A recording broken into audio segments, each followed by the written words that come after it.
Today we will start a new chapter, the chapter number 2. The name of this chapter is the nationalism in India. आज हम आपका new chapter start कर रहे हैं जिसका नाम है nationalism in India. So let's start. The first topic is the First World War. First world war broke out in 1914. First world war 1914 में स्टार्ट हुआ था. India was under British rule. इस वक्त क्या था, इंडिया में ब्रिटिश रूल था. British increase in defence expenditure lead to increase in taxes in India. Britishers ने क्या हुआ था कि डिफेंस एक्सपेंडिचर बहुत बढ़ा लिए थे, जिसकी वजह से यहाँ पे टैक्सेस इंक्रीज हो गए थे. Income tax was introduce. Income tax भी लग गया था. Custom duties was increase. Custom duties भी बहुत बढ़ गई थी. Crops failed in many parts of India. India में बहुत से पार्ट्स में क्रॉप्स फेल्ड हो गए थे. This lead to shortage of food. और इन सब की वजह से क्या हुआ था, यहाँ पे शॉर्टेज ऑफ फूड्स भी हो गई थी. Through the war year increase doubling between 1913 to 1918 leading to extreme hardship for the common people. ये जो 1913 से 1918 का जो टाइम पीरियड है, यहाँ पे सब टैक्सेस वगैरह बहुत ज़्यादा हाई हो गए थे, बहुत ज़्यादा बढ़ गए थे, क्योंकि इस वक्त यहाँ के लोग जो थे, इंडियंस, जो ब्रिटिशर्स ज़बरदस्ती यहाँ से लोगों को ले जाते थे, और फर्स्ट वर्ल्ड वॉर चल रही थी तो उनकी साइड से इन्हें लड़ना भी पड़ता था. तो जिसकी वजह से यहाँ पे प्रॉब्लम्स बहुत ज़्यादा फेस करनी पड़ रही थी कॉमन पीपल्स को. ठीक है. People hope that hardship would and after the war was over. लोगों को उम्मीद थी कि जब वर्ल्ड वार ख़त्म हो जाएगी तो जो है यहाँ की प्रॉब्लम भी सॉल्व हो जाएगी, ये वक्त ख़त्म हो जाएगा. ठीक है. But that did not happen. But ऐसा नहीं हुआ. Crops failure of farmers during world war. और क्या हुआ, वर्ल्ड वार के टाइम यहाँ की क्रॉप्स बिल्कुल फेल्ड हो गई, सूखा पड़ गया था यहाँ पर. ये कह सकते हैं कि इस टाइम का ये जो टाइम पीरियड था ना, इतना ज़्यादा हार्ड था कि यहाँ पे बहुत से लोग भूखमरी की वजह से मरे थे. ठीक है. आइडिया ऑफ सत्याग्रह. इसी वक्त क्या होता है कि आइडिया ऑफ सत्याग्रह आता है. Satyagraha is an idea by which a fight for true cause और against injustice is fought without any violence. Satyagraha एक आइडिया है जिसमें हम लड़ सकते हैं इनजस्टिस के ख़िलाफ़. ठीक है. किसे, नॉन वायलेंस तरीके से. वायलेंस और नॉन वायलेंस में फ़र्क होता है.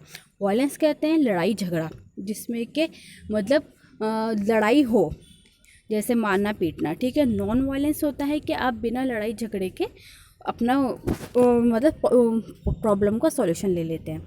ठीक है. Mahatma Gandhi came back to India in 1915. Mahatma Gandhi 1915 में साउथ अफ्रीका से इंडिया आते हैं. He introduce this concept his stay in South Africa. इन्होंने यहाँ पे आके ये आइडिया सत्याग्रह का स्प्रेड करते हैं इंडिया में आके, क्योंकि इससे पहले इस अफ्रीका में इस आइडिया को इस्तेमाल कर चुके थे.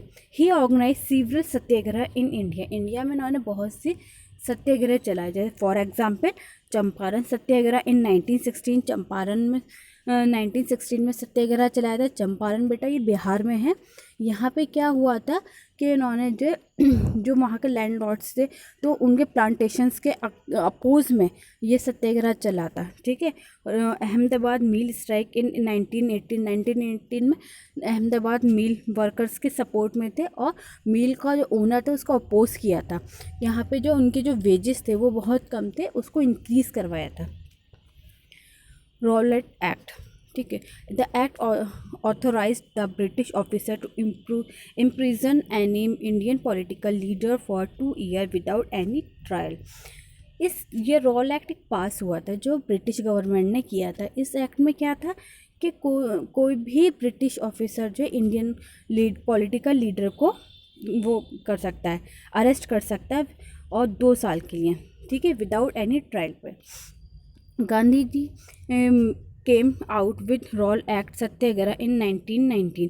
और 1919 में इसके अपोज में गांधी जी ने रॉल एक्ट सत्याग्रह को स्टार्ट किया 1919 में. ठीक है.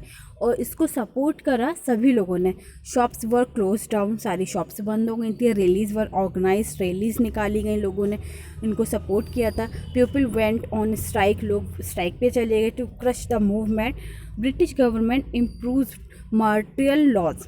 अब इसको ख़त्म करने के लिए ये सब जो हो रहा था इस टाइम, मतलब रॉल एक्ट के अपोज में, अगेंस्ट में जो चल रहा था, तो इसमें क्या हुआ कि ब्रिटिश गवर्नमेंट ने एक मार्टियल लॉ पास किया। मार्टियल लॉ क्या है? मार्टियल लॉ में क्या होता है कि गवर्नमेंट ने एक अपने मिलिट्री ऑफिसर जो था उसको जो है यहाँ पर अपॉइंट किया था इस सबको देखने के लिए। वो कौन था? General Dyer to commanded. इसकी कमांड किसी दी थी? जनरल डायर को। On the day of 13th April 1919, Baisakhi fair was organised in Jallianwala Bagh in Amritsar. इस डेट को याद रखिएगा बेटा आप लोग। 13 अप्रैल 1919 में बैसाखी एक फेस्टिवल होता है, ठीक है। वो था कहाँ पे लगा हुआ था? वो उसका मेला बैसाखी का जलियांवाला बाग में। जलियांवाला बाग अमृतसर में और अमृतसर पंजाब में, ठीक है। तो वहाँ पे ये मेला लगा हुआ था, सभी लोग वहाँ पर थे मेले में। General Dyer order to close all exit gate. तो जनरल डायर ने ऑर्डर दिया कि वो बहुत बड़ा है, वो जो बाग है जलियांवाला बहुत बड़ा है, तो उन्होंने उसके बहुत सारे गेट हैं, तो जनरल डायर ने उसके सारे एग्जिट गेट जो है बंद करवा दिए। He opposed fire on the crowd. और उन्होंने ऑर्डर दिए जनरल डायर ने कि वो जो पीपल्स हैं वहाँ पर उनके ऊपर फायर कर दो। ओपन फायर हुआ था उनके ऊपर। हंड्रेड्स ऑफ इंडियन डाइड, और उसमें बहुत सारे लोग मारे गए थे। ये फिगर बहुत कम है, वैसे हंड्रेड्स नहीं है, थाउजेंड्स ऑफ पीपल मारे गए थे। Indians started to attack the governments building. और इसके अगेंस्ट में क्या हुआ? जब लोगों के साथ ऐसा हुआ तो लोग एकदम वायलेंट हो गए और लोगों ने जाकर गवर्नमेंट्स बिल्डिंग्स में तोड़ फोड़ कर दी, अटैक करा उनको, ठीक है। This violence force to stop the movement. और ये जो सत्याग्रह का आइडिया था इस मूवमेंट ने एकदम ख़त्म कर दिया, स्टॉप कर दिया उसको, ठीक है। Gandhi ji wrote a book Hind Swaraj. Gandhi ji ने बुक लिखी थी एक Hind Swaraj, in which he wrote that if Indian started to non cooperated with Britishers then India will be independent in 1 year। इस बुक में लिखा था गांधी जी ने कि अगर जो है इंडियंस नॉन कोऑपरेट करें, यानी कि ब्रिटिशर्स को कोऑपरेट ना करें, तो इंडिया जो है 1 साल में आज़ाद हो जाएगा। To bring Hindu and Muslim together Gandhi ji meet Mohammad Ali and Shaukat Ali. और इस मैसेज की वजह से सारे हिंदू और मुस्लिम एक प्लेटफॉर्म पर आ गए, ठीक है। वी आर इंडियन होकर के, हाँ हम इंडियन हैं, हम सब लोग एक ही प्लेटफॉर्म पर थे, सारे हिंदू मुस्लिम सब लोग। और गांधी जी जाकर मोहम्मद अली शौकत अली से मिले। उस टाइम मोहम्मद अली और शौकत अली इंडियन के जो है मुस्लिम्स के बहुत ज़्यादा इंपॉर्टेंट लीडर्स थे, ठीक है। तो इनको भी अपने साथ मिला लिए गांधी जी ने। Further the movement was renamed as non cooperation Khilafat movement. और ये जो खिलाफत मूवमेंट है इसका नेम चेंज होकर क्या हुआ? नॉन कॉपरेशन खिलाफत मूवमेंट हो गया था, ओके।